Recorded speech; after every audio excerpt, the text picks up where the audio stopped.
আমরা বাগানে যেমন চাষ করছি বিভিন্নভাবে জৈবিক পদ্ধতিতে, আমরা বলছি জৈবিক, অর্থাৎ জৈবিকটা কোথার থেকে এসছে? জীবজাত, অর্থাৎ জীবের থেকে উৎপত্তি হয়েছে এমন কিছু জিনিস নিয়ে আমাদের তৈরি হয়েছে জৈব জিনিস। সেটা হতে পারে প্রাণী, হতে পারে উদ্ভিদ, হতে পারে। তো যাই হোক, আমরা এই জৈব জিনিস নিয়ে আজকের আমরা কি করছি, বাগান তৈরি করছি অর্গানিক পদ্ধতিতে। অর্থাৎ রাসায়নিক জিনিসটাকে কমিয়ে দিয়ে অর্গানিক পদ্ধতিতে চাষের প্রতিযোগিতায় আমরা নেমে পড়েছি ভালো জিনিসটাকে ভালোভাবে করার জন্যে।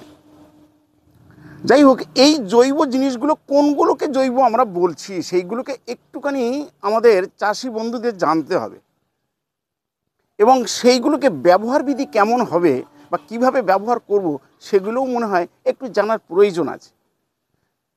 নানানজনে নানান কথা আমরা বলছি সবাই, কিন্তু তার মধ্য থেকে কোনগুলোকে কোন কাজের মধ্যে ব্যবহার করতে পারি বিশেষভাবে এবং উপকৃত হতে পারি, জাস্ট সেই বিষয়টা নিয়েই আজকের এই আলোচনা, আজকের এই আমার ভিডিও। নমস্কার, আমি সঞ্জীব, আর আপনারা দেখছেন আমারই চ্যানেল। আজকে যে বিষয়টা নিয়ে আলোচনা করছি খুবই গুরুত্বপূর্ণ, এবং একটা খুব গুরুত্বপূর্ণ জিনিস আমি তৈরি করেছি যে গাছের ক্ষেত্রে জৈব পদ্ধতিতে, সেই জিনিসটা নিয়েই আপনাদের সামনে তুলে ধরব। তো আমরা জৈব সার বলতে প্রথমেই আমরা বুঝি গোবর সার, অর্থাৎ কাউডাং কম্পোস্ট। এইবার কাউডাং কম্পোস্টটাকে দুরকমভাবে হয়। একটা গোবর শুকিয়ে নিয়ে আমরা সেটাকে গুঁড়ো করে নিয়ে আমরা তৈরি করছি গোবর সার। আবার ঘুঁটে, যেটাকে গোবরটাকে আমরা ব্যবহার করার জন্য, রান্নার কাজে ব্যবহার করার জন্য সেটা শুকিয়ে নেওয়া হয়, সেটাকে ঘুঁটে বলছি আমরা। ঘুঁটেটাকে শুকানোর পরে ভিজিয়ে নিয়ে সেটাকে গুঁড়ো করে নিয়ে সেটাকে আমরা সারের কাজে ব্যবহার করছি, এটাও একটা জৈব সার।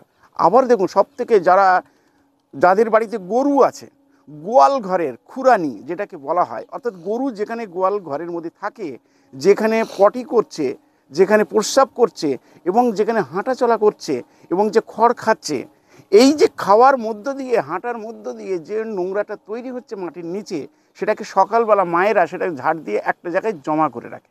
তার সাথে খড় থাকে, তার সাথে মল থাকে, তার সাথে মূত্র থাকে, অনেক কিছু থাকে। এটা কিন্তু একটা খুব ইম্পর্টেন্ট জৈব সার, খুব গুরুত্বপূর্ণ জৈব সার। যারা গ্রাম অঞ্চলে বাস করেন, যাদের বাড়িতে গোয়াল আছে, গরু আছে, তারা কিন্তু এই জায়গাটাকে ব্যবহার করেন, এই সারটাকে, এবং দুর্দান্ত লেভেলে কিন্তু এটাকে কাজ হয়, যেটা শহর অঞ্চলে পাওয়াটা খুব দুষ্প্রাপ্য। যাই হোক, তাহলে এটাও একটা জৈব সার। আবার পাতা পচানো, বাড়ির যত যাবতীয় নোংরা সব কিছু নিয়ে আমরা পচিয়ে সেগুলোকে সার তৈরি করে মাটির সাথে দিচ্ছি, টবে দিচ্ছি, গাছে ব্যবহার করছি, এটা একটা জৈব সার। আবার যে জিনিসটাকে পোড়ানো হচ্ছে, পোড়ানোর পরে যে ছাইটাকে দিচ্ছি, এটা কিন্তু জৈব নয়। কারণ যখন এটাকে পোড়ানো হয়ে যাচ্ছে, দহন ক্রিয়া হয়ে যাচ্ছে, এর মধ্যে যে জৈবিক যে জিনিসটা, অর্থাৎ জীবনগত যে জিনিসটা, সেই জিনিসটা কিন্তু ওর মধ্যে কিন্তু থাকছে না, ওটা কিন্তু পুড়ে ছাই হয়ে গেল। হ্যাঁ, এই ছাইয়ের কিন্তু একটা উপকার আছে, যেটা মাটিতে দিলে ফসফরাস এবং পটাশিয়ামের বেশ কিছুটা কিন্তু কাজ করে, তাই আমরা কিন্তু ছাইটাকে দিয়ে থাকি। এছাড়া আর কি হতে পারে? পাতা পচা সার, গাছের পাতা, শুকনো পাতা, সেগুলোকে পচিয়ে নিয়ে আমরা তৈরি করছি। এছাড়া কী করছি? সর্ষের খোল, বাদাম খোল, নিম খোল, অর্থাৎ তার থেকে তেল বের করে নিয়ে, নির্যাসটাকে বের করে নিয়ে, সেই যে অবশিষ্ট অংশটাকে সেটাকে পচিয়ে নিয়ে আমরা সার করে গাছে ব্যবহার করছি, মাটির সাথে ব্যবহার করছি, সরাসরি ব্যবহার করছি, আবার পচিয়ে নিয়ে সেটাকেও গাছে আমরা ব্যবহার করছি। তাই এইগুলোকেই আমরা সব জৈব সারের মধ্যেই আমরা ফেলে রেখেছি। এর মধ্যেও কিন্তু একটা গুরুত্বপূর্ণ ডাইরেক্টলি আমরা ব্যবহার করতে পারি। দেখুন, এই জিনিসটা চিনতে পারছেন তো? এটা বুঝতে পারছেন? সর্ষে, এই সর্ষে দানার মধ্যে দু রকম সর্ষে, একটা সাদা সর্ষে রয়েছে, একটা কালো সর্ষে রয়েছে, রাই সর্ষে রয়েছে। তাহলে এই সর্ষেটাকে আমরা ঘানিতে ফেলে, মেশিনে ফেলে, সেটাকে পেশাই করে তেলটাকে বের করে নিচ্ছি, এবং তারপরে অবশিষ্ট খোল, যেটাকে আমরা বলছি মাস্টার্ড কেক যেটাকে বলছি, সেইটাকে পচিয়ে বা গুঁড়ো করে মাটির সাথে মিশিয়ে দিয়ে আমার সার তৈরি করছি। আর কি হচ্ছে? বাদাম। এই যে বাদাম আমরা খাচ্ছি, এই বাদামটাকে আমরা পেশাই করে ঠিক সেম পদ্ধতিতেই আমরা এটাকে পেশাই করে এর থেকে নির্যাসটাকে বের করে নিচ্ছি, তেলটাকে বের করে নিচ্ছি। নেওয়ার পরে যে নির্যাস যেটা থাকছে, অবশিষ্ট অংশ, সেটাকে আমরা খোল হিসাবে, গাছের খাবার হিসাবে, গরুর খাবার হিসাবে, এগুলোকে আমরা ব্যবহার করছি। এটাও একটা জৈব সার। এরপর এই দুটো জিনিসের যদি ডাইরেক্ট মিশ্রণ করা যায় তাহলে কি হতে পারে? এই ডাইরেক্ট মিশ্রণ করার ফলে একটা দুরন্ত মিরাক্কেল ঘটনা কিন্তু ঘটতে পারে, আপনি ঘটাতে পারেন। কীরকমভাবে দেখুন, আমি একটা পাত্রে ঘটিয়েছি, অর্থাৎ এই যে ঘোল, দেখুন একটা ঘোল মতো তৈরি হয়েছে। অর্থাৎ এই যে ঘোলটাকে ঠিক মনে হচ্ছে না আমার ঘোল, ঘোল বলতে অর্থাৎ দুধ থেকে আমরা ঘোল আমরা বানাই বাড়িতে বা বানানো হয়, তাহলে এটাওকে কিন্তু একটা ঘোল আমি নাম দিয়েছি, এটা মৃত সঞ্জীবনী ঘোল।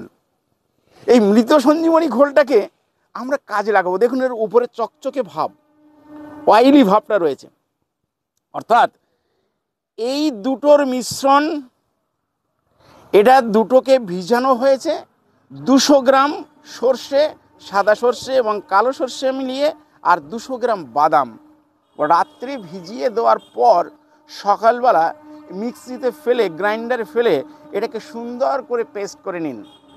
পেস্ট করার পরে এই রকম পাত্রে 5 লিটার জলের মধ্যে 200 গ্রাম 400 গ্রাম প্রথম অবস্থাতে দিয়ে দিন, আর তার সাথে দিয়ে দিন জাগরি, গুড়। এই গুড় সে যত লোয়েস্ট ক্যাটাগরি হোক না কেন আর হায়েস্ট ক্যাটাগরি হোক না, সেটা কোনো ম্যাটার নয়, আপনার গুড়। তাহলে এই 200 গ্রাম সর্ষের খোল, 200 গ্রাম সর্ষে দানা এবং 200 গ্রাম বাদাম দানা পেস্ট করার, তার সাথে 50 গ্রাম গুড়, 50 গ্রাম গুড়টাকে জলে গুলে নিয়ে ওর সাথে মিশ্রণটাকে দিয়ে দিন। এইভাবেই এই মিশ্রণটা আপনার রাখবেন কতদিন? এই মিশ্রণটাকে আপনি রাখবেন 10 থেকে 12 দিন। দিনে 2 দিন 3 দিন অন্তর একবার করে একটুখানি ঘেঁটে দিন। ঠিক 10 থেকে 12 দিন বা 14 দিনের মাথায় দেখবেন একটা টক টক একটা গন্ধ কিন্তু ছেড়ে গেছে। আপনার তখনই বুঝবেন যে আমার জিনিসটা কিন্তু তৈরি হয়ে গেছে। এই যে একদম অয়েল, একদম পিওর খাঁটি জিনিস আপনি কিন্তু পেয়ে গেলেন, কারণ আমরা যে সর্ষের খোল যেটাকে পাচ্ছি তার মধ্যে অয়েল থাকছে না, বাদাম খোল যেটা পাচ্ছি তার মধ্যে অয়েলটা থাকছে না, তেলটা থাকছে না, চর্বিজাত জিনিসটাকে বের করে দেওয়া হচ্ছে। আর এইটাকে ভালো করে যদি পচিয়ে নেওয়া যায় এই অয়েলটাকে, তাহলে গাছের ক্ষেত্রে একটা দুর্দান্ত ঘটনা। অর্থাৎ মৃত সঞ্জীবনী কথাটা কেন বললাম, যে গাছ ধরুন আপনার খাবার দিয়েছেন কিন্তু বাড়ছে না, যে গাছে চাঙ্গা হচ্ছে না, আপনি এইটাকে পরপর 3 দিন বা 4 দিন অন্তর একটু করে ডোজ তার গোড়ায় ফেলে দিন, দেখবেন যেন মনে হচ্ছে মৃতপ্রায় গাছ সে আবার কিন্তু নতুন জীবন সে কিন্তু ফিরে পেয়েছে। একটা অসাধারণ এই খাবারটা, অর্থাৎ এই মৃত সঞ্জীবনী ঘোল, এইটাকে আপনি যে কোনো গাছের ক্ষেত্রে কিন্তু ব্যবহার করতে পারেন। হ্যাঁ, কীভাবে ব্যবহার করবেন? এটাকে কিন্তু 1 লিটার, এই যেমন 5 লিটার জলে এটাকে তৈরি হলো, এর সাথে আরও 7 লিটার জল দিন, তাহলে 7 5 12 লিটার, আরও 3 লিটার দিন, 15 লিটার। অর্থাৎ 10 লিটার জল, 200 গ্রাম সর্ষে, 200 গ্রাম বাদামের সাথে 15 লিটার জলের জিনিস কিন্তু আপনার তৈরি হয়ে গেল, খাবার তৈরি হয়ে গেল। এবার চারা গাছের ক্ষেত্রে আর একটু হালকা করে দিয়ে দিন, আর এমনি বড় গাছের ক্ষেত্রে আপনি ওই 15 লিটার জল যেটা হালকা তৈরি করে ফেললেন, এইটাকে গাছের গোড়ায় ব্যবহার করুন। দেখবেন গাছ আপনার কি ধরনের, কি লেভেলের তৈরি হচ্ছে আপনি নিজেও কল্পনা করতে পারবেন না। এই যে অসাধারণ জৈবিক খাবার, অর্থাৎ জীবন্ত খাবার কিন্তু আজকে প্রদান করলেন গাছের ক্ষেত্রে। এ পর্যন্ত যা যা খাবার আমরা ব্যবহার করেছি সেগুলো কিন্তু তার নির্যাস, আর এখন যেটা আপনি তৈরি করলেন সেটা কিন্তু একদম জীবন্ত, অত ওর মধ্যে কিন্তু প্রাণ ছিল। ওই সর্ষের দানাটা যদি মাটিতে ফেলে দিতাম, ওই বাদাম দানাটাকে যদি মাটিতে ফেলে দিতাম, চারা তৈরি হতো, উৎপাদন হতো। কিন্তু আজকে সেই জিনিসটাকে পেস্ট করে একদম সম্পূর্ণ জিনিসটাকে আপনি ঘোল বানিয়ে ফেলেছেন। দেখুন একটা দুর্দান্ত অয়েলি ভাবটা রয়েছে। এইটাকে হালকা করে নিয়ে গাছের ক্ষেত্রে আপনি ব্যবহার করুন। চলুন আমি কয়েকটা ফুল গাছে ব্যবহার করেছি এবং গাছের ক্ষেত্রে ব্যবহার করেছি, তার চেহারাটা কি বলছে আপনি আসুন একবার দেখুন। একবার, অর্থাৎ এটা লাগানোর বয়স হয়েছে কিন্তু খুব বেশি নয়, মাত্র 1 সপ্তাহ। 1 সপ্তাহের মধ্যে গাছের রঙটা কিন্তু সম্পূর্ণ কিন্তু চেঞ্জ। অর্থাৎ একবার প্রয়োগ করেছি আমি ওই ঘোল, অর্থাৎ এই ডালিয়া, পিটুনিয়া বা আমার এই ফুলের কয়েকটা গাছ মধ্যে কিন্তু আমি প্রয়োগ করে ফার্স্ট কিন্তু আমি জিনিসটাকে একটু পরীক্ষামূলকভাবে দেখছিলাম। এবং শুধু তাই না, এই জবা গাছে দিয়েছি। দেখুন জবা গাছটার যে চকচকে ভাব, যে চেহারা ভাবটা কিন্তু কত সুন্দর, তার লুকটা কিন্তু এসে গেছে। তাই এইরকমভাবে যদি আমরা এই খাবারটাকে তৈরি করেছেন দেখলেন।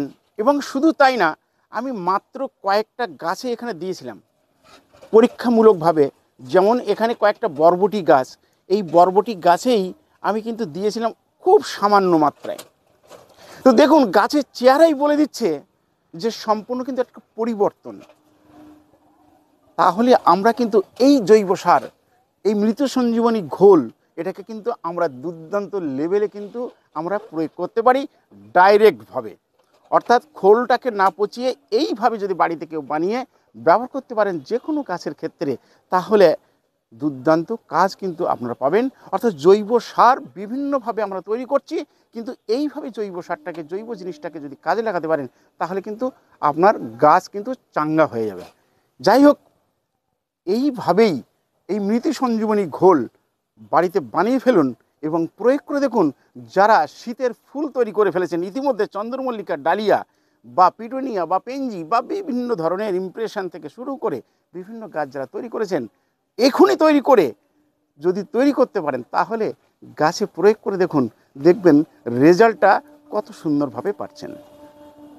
এইভাবেই নতুন নতুন জিনিস আপনাদের সামনে সঞ্জীবদা চ্যানেল থেকে যারা দেখতে পাচ্ছেন বা দেখেন, তাদেরকে লাইক, শেয়ার, কমেন্টস করতে ভুলবেন না। এবং সেই সাথে যারা আছেন এই রকম ধরনের টিপস পেতে, তারা কিন্তু অবশ্যই সাবস্ক্রাইব করুন, পাশে থাকুন, এগিয়ে নেওয়ার জন্য উৎসাহ প্রদান করুন।